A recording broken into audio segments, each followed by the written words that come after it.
My sister asked me a question last year that I still haven't fully answered. She said, "Do you miss who you used to be?" And I said, "No, too fast, too automatic," because the true answer was yes. And I didn't know what to do with that. That question has sat with me for weeks because it turns out you can want something with your whole chest and still grieve it when you get there. You spend so long wanting it, dreaming about it, building it in a secret, in the car, in the shower, in the middle of the night when the life you had wasn't fitting anymore. And then you get it. You actually do the thing. Or maybe you didn't go looking for it at all. Maybe the job ended, or the marriage did, or your body changed the plan for you. Either way, you're standing in a life you didn't used to have. Some days it doesn't feel like freedom. It feels like you snuck out the back door on everyone who loved you the way you used to be. I'm Mary Ellen. I run a community called Tools to Thrive Today for women in the middle of exactly this kind of season. If you're new here, welcome. You picked a good week to show up. I used to think guilt meant I'd made the wrong choice. If leaving felt this heavy, maybe I wasn't supposed to leave. That's not what I believe anymore. What I've come to understand is that guilt isn't proof you did something wrong. Sometimes it's just proof that something real is ending, and real things don't end quietly. Let's name it plainly. Reinvention doesn't only cost you the parts of your life that were hurting you. It costs you the good parts too, the parts that were technically fine. I spent years as a therapist. I sat with women in the middle of their hardest chapters, and I heard some version of this constantly. My marriage wasn't bad. It just wasn't enough anymore. My job paid the bills. I just couldn't do it one more year. Nothing was wrong exactly. I just wasn't in it anymore. And every one of them said the same thing after. So why do I feel like the villain in my own story? You're not the villain. You're just the only one who can see the ending coming.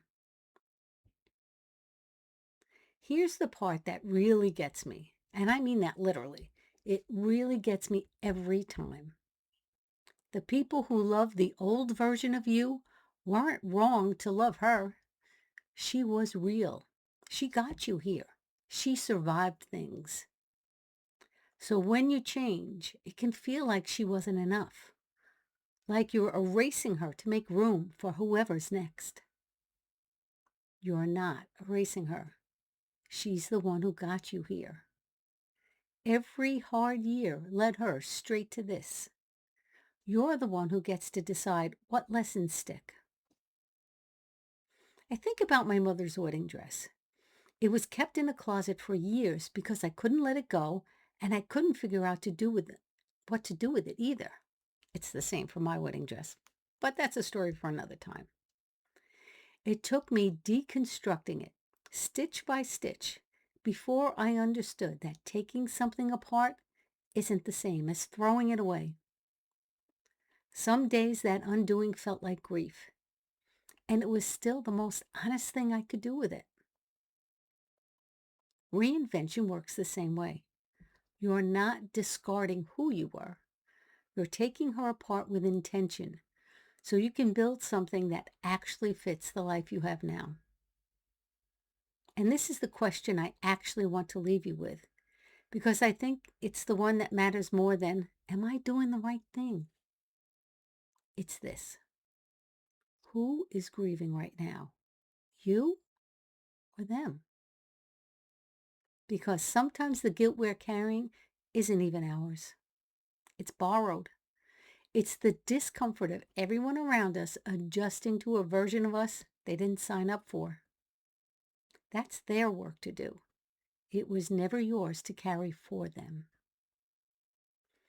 So if you are in the middle of a change, whether you chose it or it chose you, it still feels like betrayal some mornings. And I want you to hear this. You can miss the old life and still know you are right to move forward. You can love the people who love the old you and still keep walking. Both of these are true at the same time. It's not confusion. That's just what growing up feels like all over again. Nobody warns you that reinvention comes with its own kind of mourning. I'm telling you now, so when it shows up, you know it's not a sign you got it wrong. It's a sign you're actually doing it. I wrote more about this on the blog this week, and I walk through what you can do with that guilt once you name it. The link's in the description. If you want to know exactly where you are in the whole starting over process, I built a quiz for that. 2 minutes and it'll meet you right where you are. That link's down there too. And if you want to talk about any of this with women who actually get it, come find us in the Thrive Hive. There's always room on the porch. Save me a seat next time. Bye for now.